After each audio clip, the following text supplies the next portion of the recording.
Ladies and gentlemen, good evening and welcome to Kini News. Former Penang Chief Minister Lim Guan Eng was back in court today and claimed trial to graft charges. Today's charge came on top of two criminal graft charges that were leveled against him yesterday and on Friday in relation to the multi-billion ringgit Penang undersea tunnel project. Former Penang Chief Minister Lim Guan Eng and businessperson Phang Li Koon claimed trial to graft charges today, while Lim's wife Betty Chew was charged with money laundering at the Butterworth Sessions Court. Lim was accused of using his position at the time for the gratification of 372,009 ringgit for Chew through private company Excel Property Management and Consultancy. He is alleged to have committed the offence between August 19, 2013 and March 3, 2016 at the Chief Minister's office in Georgetown, Penang.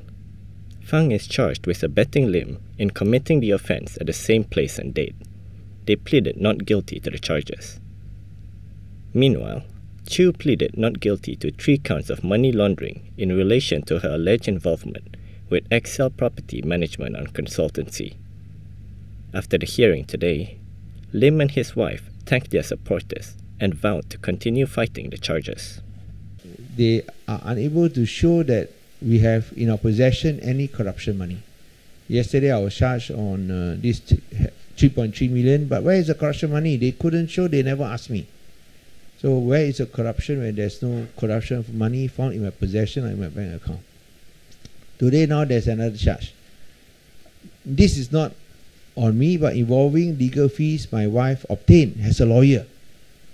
So if legal fees obtained as a lawyer is now subject to a corruption charge, and dragging my wife, I think this is an act of political vengeance against me. I want to say is that I'm very upset because you want to go for me. Why do you want to go for my wife?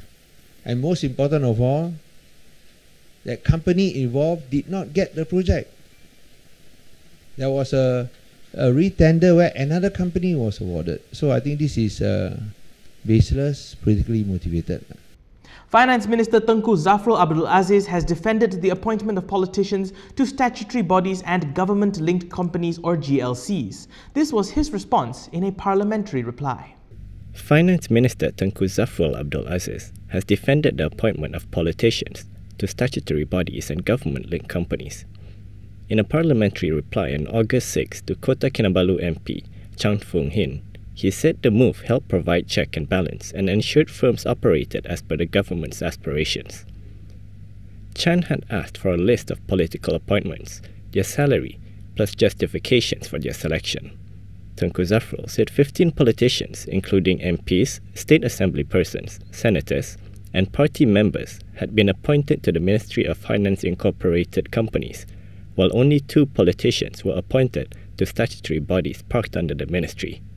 He said political appointments are expected to balance out corporate needs, which are more profit-oriented, while fulfilling the rakyat's expectations, and that only fit and proper politicians had been chosen based on their abilities, expertise, background, experience, personality, integrity, and responsibility.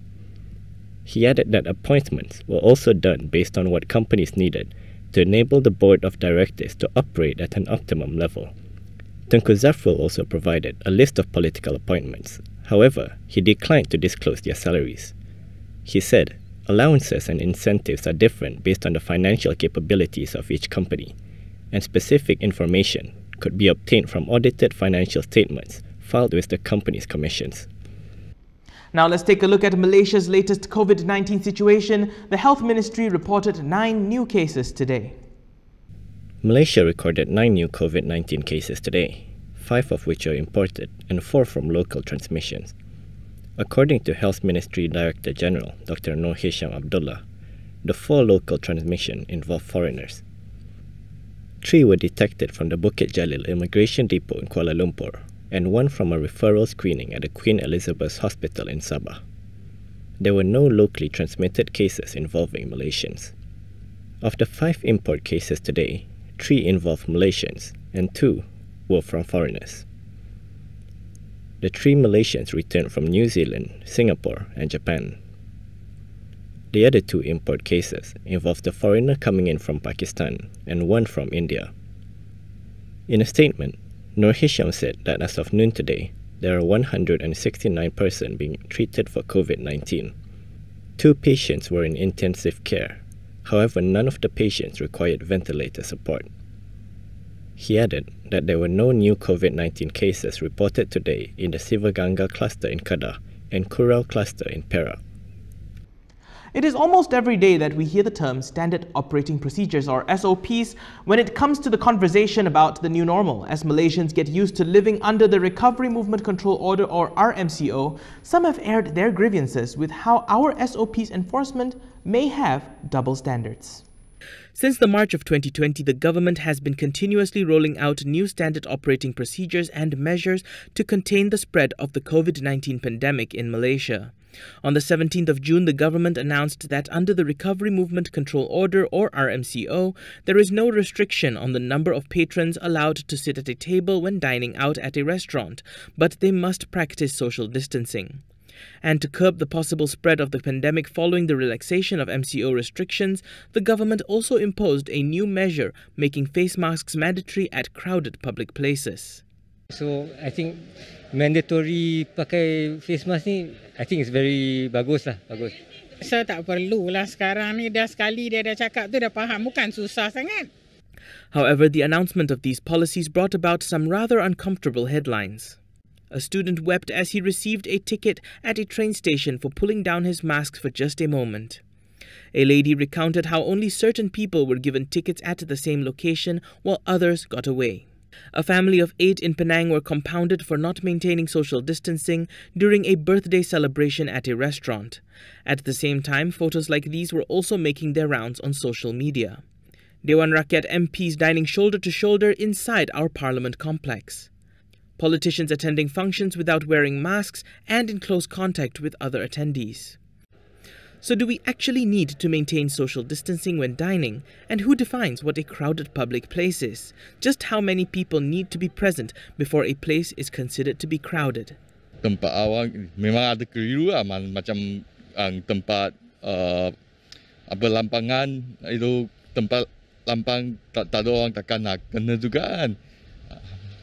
Dia tu kena ada SOP dia lah yang mana. Jadi dia kena clear direction lah. Dia ada satu yang macam dalam jarak berapa yang orang berapa ramai kena juga tu. Face mask kat tempat awam dia kena clarify lah. Tempat awam dengan berapa orang, tempat sesak atau tempat kosong. Saya harap dia tengok balik lah. Jangan tempat awam, tempat kosong tak ada orang masih wajib face mask, tu tak betul.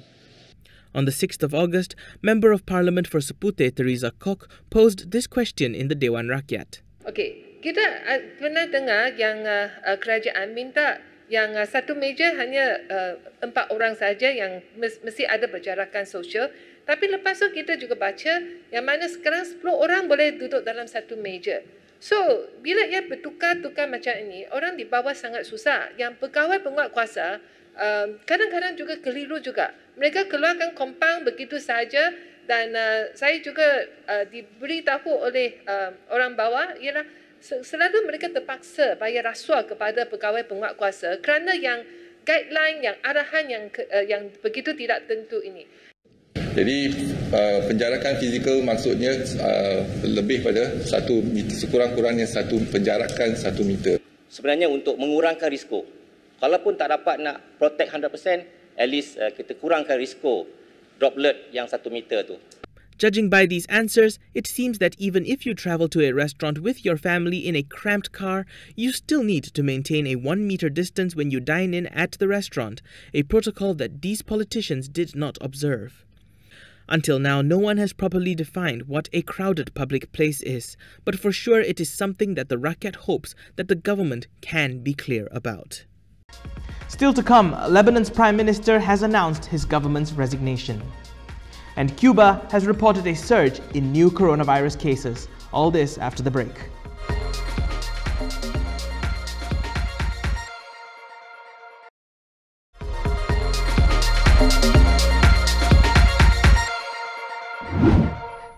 Welcome back.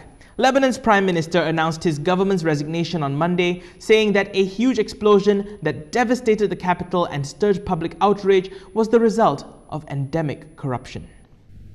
Lebanon's Prime Minister announced his government's resignation on Monday, saying a huge explosion that devastated the capital and stirred public outrage was the result of endemic corruption.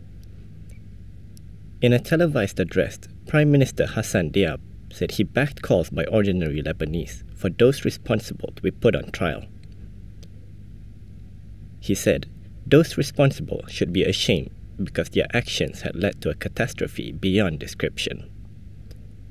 Diab made the announcement after the cabinet, which was formed in January with the backing of the powerful Iranian-backed Hezbollah group and its allies, met on Monday. Sources said that many ministers also wanted to resign. A televised announcement said that President Michael Owen had accepted the resignation and asked Diab's government to stay as a caretaker until a new cabinet is formed. Ahead of Diab's announcement, demonstrations broke out for a third day in central Beirut, with some protesters hurling rocks at security forces guarding an entrance leading to the parliament building, who responded with tear gas. For many ordinary Lebanese, the explosion was the last straw in an extended crisis over the collapse of the economy, corruption, waste, and governance, and they have taken to the streets demanding change. Diab said on Saturday he would request early parliamentary elections. Diab's cabinet was under severe pressure to step down. Ministerial and political sources said many ministers have already resigned over the weekend and Monday, while others, including the finance minister, were set to follow. Moving over to Cuba, they reported a record 93 cases of the new coronavirus on Monday as a surge of the disease in the Havana area threatened to stall reopening of the country after a partial lockdown that began in March. While Cuba has been hailed as a rare success story in Latin America for its textbook handling of the coronavirus outbreak, with just under 3,000 cases and 88 reported fatalities, the island nation on Monday saw a record surge in new cases. Cuba reported 93 new coronavirus cases on Monday as a surge of the disease in Havana threatened to stall the reopening of the country after a partial lockdown began in March. The area has been isolated from the rest of the country, where with but a few exceptions, no new cases have been reported in more than 2 months. Healthcare worker Juan Esteves is among those working to slow the spread by identifying people with symptoms at checkpoints. We're controlling the spread of the virus and trying to reduce the number of cases. Healthcare workers are taking people's temperatures at checkpoints and asking them where they're going. If they have any symptoms, we conduct an interview. Some people were turned back at the checkpoints and could only pass after they had documentation showing they were negative for the virus. I had to go to the clinic to have the rapid test done and bring them the document that confirms that the test came back negative. In Havana, restaurants, bars, and pools are once more closed, public transportation suspended, and access to the beach has been banned. On Saturday, Cuba's health minister said although the outbreak is focused on Havana, authorities would need to monitor the rest of the country carefully, given the large amount of asymptomatic carriers and nationwide travel that had occurred over the past months. And that's all we have time for today, ladies and gentlemen. For more stories, you can go to KiniTV.com. Don't forget to follow us on Instagram, Twitter, YouTube, and Facebook for the latest news updates. Remember to wash your hands and maintain social distancing. Stay safe, Malaysia. I'm Daniel Anthony. Thanks for watching.